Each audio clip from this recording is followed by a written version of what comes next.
प्राचीन काल की बात है। राजकुमार अधिरथ वीरता और ज्ञान में अद्वितीय थे, लेकिन उनका मन सांसारिक सुखों से परे था।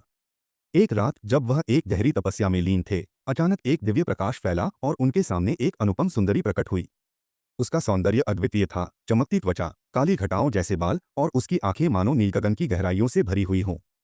राजकुमार मंत्रमुग्ध हो गए। मैं चंद्रलोक की अप्सरा मंदाकिनी हूँ, उसने मधुर स्वर में कहा।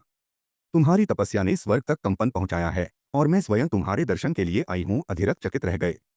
यदि स्वर्ग ने तुम्हें भेजा है तो क्या मैं तुमसे कुछ पूछ सकता हूँ? मंदाकिनी मुस्कुराई। पूछो राजकुमार, लेकिन याद रखना अप्सराएं केवल क्षण भर के लिए धरती पर आती हैं। अधिरथ बोले, मैंने सुना है कि स्वर्ग का सुख अपार होता है। क्या तुम मुझे वहां ले जा सकती हो? मंदाकिनी ने एक क्षण के लिए आकाश की ओर देखा और फिर धीरे से कहा, यदि तुम स्वर्ग चलोगे तो पृथ्वी का हर बंधन तोड़ना होगा, परिवार, प्रेम, राज्य, सब कुछ। राजकुमार विचार में डूब गए। क्या स्वर्ग का सुख इतना मूल्यवान था कि वह अपने प्रियजनों को छोड़ दें?